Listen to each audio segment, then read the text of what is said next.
जय सिया राम। सब सुख लहे तुम्हारी सरना, तुम रक्षक काहू को डरना। अंजनी गर्भ संभूतो वायुपुत्रो महाबलः कुमारो ब्रह्मचारी च हनुमंताय नमो नमः। श्री हनुमान जी सिर्फ ज्ञानियों में ही अग्रगण्य नहीं हैं, बल्कि ब्रह्मचारियों में भी अग्रगण्य हैं। इसलिए उन्हें कुमारो ब्रह्मचारी च हनुमंताय नमो नमः इस प्रकार से उनका संबोधन किया गया है, उनको प्रणाम किया गया है, नमस्कार किया गया है। जो योगीराज देवराहा बाबा भी हनुमान जी की उपासना किया करते थे और भक्तों से कहा करते थे कि हनुमान स्तुति करो। हनुमान स्तुति पे हमेशा वो बल दिया करते थे, जोर डाला करते थे और कहा करते थे कि हनुमान जी की पूजा आराधना से ही व्यक्ति का चरित्र निर्माण हो सकता है। वो परिवार के प्रति, खुद के प्रति, समाज के प्रति, राष्ट्र के प्रति अपनी जिम्मेदारियों का निर्वहन कर सकता है। हनुमान जी से चारित्रिक बल वो सीख सकता है, ले सकता है और अपने जीवन को सार्थक और मूल्यवान बना सकता है। बाबा अक्सर कहा करते थे कि कई बार ये होता है कि जो सांसारिक लोग हैं, इंद्रियों के माध्यम से अपनी ऊर्जा का, अपनी शक्तियों का अपव्यय कर देते हैं, ब्रह्मचर्य का पालन नहीं करते। जबकि हनुमान जी ऐसे ब्रह्मचारी देव हैं कि ब्रह्मचर्य व्रत धारण करके अगर उनकी उपासना की जाए, कोई अनुष्ठान ले लिया जाए, तो असंभव से असंभव कार्य भी संभव हो जाता है। अगर हम कुछ दिन संकल्प लेकर के 11-21 दिन का अगर हम अनुष्ठानात्मक विधि से, तरीके से हनुमान जी की स्तुति करते हैं, तो ऐसा हो नहीं सकता कि ओज और बल हमारे भीतर बढ़ न जाए, हमारी प्रभाव उत्पादकता न बढ़ जाए और हमारा मूल्य न बढ़ जाए। तात्पर्य यह है कि जो कुछ भी संसार से हम चाहते हैं वो सब पूर्ण हो जाता है हनुमान जी की कृपा से। ये योगीराज देवराहा बाबा अपने भक्तों को कहा करते थे। वैसे तो देवराहा बाबा का दर्शन ही काफ़ी था, किसी को आशीर्वाद दे दें तो उस पर ईश्वर की कृपा बरस पड़ती थी। लेकिन बाबा अपने भक्तों को ये अक्सर कहा करते थे और इसकी चर्चा विस्तार से हनुमान अंक में, जो गीता प्रेस द्वारा प्रकाशित पुस्तक है, उसमें किया गया है। बताया गया है कि हनुमान जी ऐसे ब्रह्मचारी देव हैं, जब सीता जी के अन्वेषण के लिए, उनकी खोज के लिए जब लंका नगरी पहुँचे तो सीता जी कहाँ मिलेंगी ये पता नहीं था। हालांकि संपाति ने बताया जरूर था कि मैं सीता जी को बैठे हुए देख रहा हूँ, लेकिन कहाँ हनुमान जी को ढूंढना था। इसलिए रावण के वो लंकापुरी में, अंतःपुरी में भी गए। वहाँ पे उन्होंने कई बेसूध स्त्रियों को देखा जो यत्र तत्र पड़ी हुई थीं, अर्धनग्नावस्था में भी गिरी हुई थी, पड़ी हुई थी। लेकिन फिर भी हनुमान जी के मन में कोई विकार उत्पन्न नहीं हुआ। हनुमान जी ने मन में ये बात आई कि जो ब्रह्मचारी हैं उनको इस तरह के स्त्रियों के तो चित्र देखना भी वर्जित है, और ऐसे में ये स्थिति है तो हनुमान जी के मन में ये विचार आया कि इसके पीछे भावना ये है कि सीता जी की खोज करना है। यानी कोई विकार हनुमान जी के मन में उत्पन्न नहीं हुआ। ऐसे बलशाली ब्रह्मचारी देव हनुमान जी की आराधना की जाए तो निश्चित ही हमें फलों की प्राप्ति हो जाती है और दुष्कर से दुष्कर कार्य, असंभव से असंभव कार्य भी पूरा हो जाता है। तो बाबा हनुमान स्तुति की हमेशा बात करते थे कि हनुमान स्तुति किया जाए। वैसे हनुमान स्तुति से अलग अलग नामों से लोग परिचित हैं।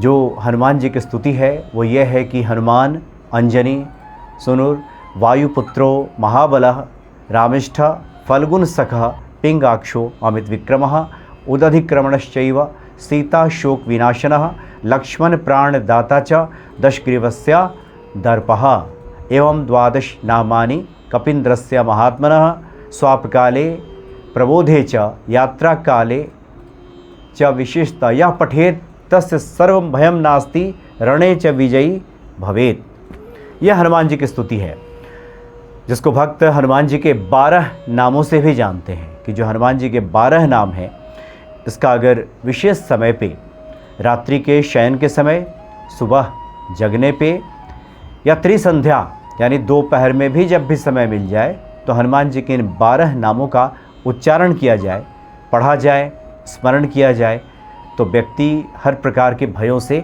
मुक्त हो जाता है, वो विजयी हो जाता है।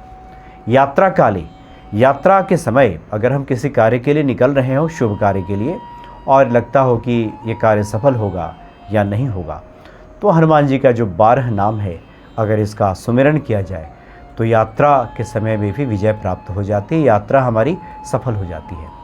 वैसे तो यात्रा के समय प्रविशि नगर कीजिए सब काजा, हृदय राखी कौशलपुर राजा, ये श्री रामचरितमानस की जो चौपाई है, इसका भी सुमिरन किया जाए तो कार्य सिद्ध हो जाता है। लेकिन देवराहा बाबा इस बात पर जोर देते थे कि हनुमान जी की स्तुति इस प्रकार से की जाए, 12 नामों का जप किया जाए। जो लोग संस्कृत नहीं जानते वो अलग अलग तरीके से भी 12 नामों को पढ़ सकते हैं। हनुमान, अंजनी पुत्र, वायुपुत्र, महाबल, रामिष्ठ, फाल्गुन सखा, पिंगाक्ष, अमित विक्रम, उदधिक्रमण, सीता शोक विनाशन, लक्ष्मण प्राणदाता, दशग्रीवस दर्पा, इस तरह से भी अलग अलग करके भी इसको पढ़ सकते हैं। लेकिन जो हनुमान स्तुति है वो पूर्ण रूप से जो हमने कहा वो इस प्रकार से है कि कोई बहुत कठिन नहीं है। इसको अगर प्रतिदिन इसका पाठ किया जाए, पढ़ा जाए, तो ये स्मरण में आ जाएगा, ध्यान आ जाएगा, और उसके बाद हनुमान जी की स्तुति से प्रतिदिन के जो हमारे कार्य है वो संवर जाते हैं। ऐसे लोग जो नियमित हनुमान स्तुति करते हैं, हनुमान जी के 12 नामों का जप करते हैं, या त्रिसंध्या में कभी भी पाठ कर लेते हैं, जप कर लेते हैं, तो उनके कार्य ऐसे ही सिद्ध होने लगते हैं। फिर उन्हें उनके जीवन में किसी विशेष प्रकार की साधना की भी आवश्यकता नहीं रह जाती। जो नियमित साधक हैं, एक तो होता है कि जीवन में किसी प्रकार की कठिनाई परेशानी आ गई है तो हम बीच बीच में कोई अनुष्ठान करते हैं, साधना करते हैं, ये बहुत अच्छी बात है, करनी भी चाहिए। लेकिन जो लोग हनुमान जी के नियमित पूजा करते हैं, जपत निरंतर हनुमत बेरा, निरंतर जिनके चित्त में हनुमान जी रहते हैं, 12 नामों का जप करते हैं या हनुमान जी का कोई भी पाठ करते हैं, वो किसी प्रकार के अनहोनी से बचे रहते हैं। उनके जीवन में कोई बहुत बड़ी इस तरह की विपदा नहीं आती, इस तरह का संकट नहीं आता, और उन संकटों का निवारण हो जाता है। वैसे भी किसी सिद्ध संत, सिद्ध महात्मा के मुख से जब कोई बातें सुन ली जाती हैं तो उसका प्रभाव वैसे ही बढ़ जाता है। तो जिस हनुमान स्तुति के बारे में योगी राज देवराहा बाबा ने स्वयं कहा हो कि बड़ा से बड़ा संकट भी हनुमान स्तुति करने से दूर हो जाता है, योगी राज देवराहा बाबा के वचन हैं। कोई भी परेशानी हो, कठिनाई हो, लग रहा हो कि बहुत दुष्कर कार्य है, बीमारी है, या फिर कोई भी कार्य हो जो अटका पड़ा है। आजकल 3-4 चीज़ें ज़्यादा लोगों को परेशान करती हैं। एक तो गृह क्लेश है, दूसरा आर्थिक समस्या है, और तीसरा मुकदमे से लोग बहुत परेशान हैं। बहुत बार लोग लिख करके भेजते हैं कि झूठे मुकदमे में फंस गए हैं। कोर्ट कचहरी की ऐसी स्थिति बन गई है कि पैसा भी खर्च हो रहा है, समय भी जाया हो रहा है, और मानसिक रूप से काफ़ी तनाव है।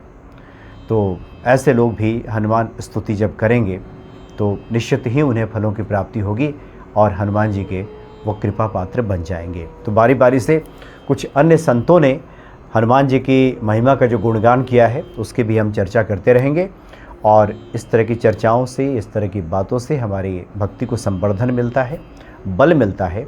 इस भाव से इसको सुनकर, इस पर ध्यान देकर, और हम हनुमान जी के इन 12 नामों का जप करें, निश्चित ही हम पवन पुत्र हनुमान जी के कृपा पात्र बन जाएंगे और जीवन में मंगल ही मंगल होगा। जय सिया राम।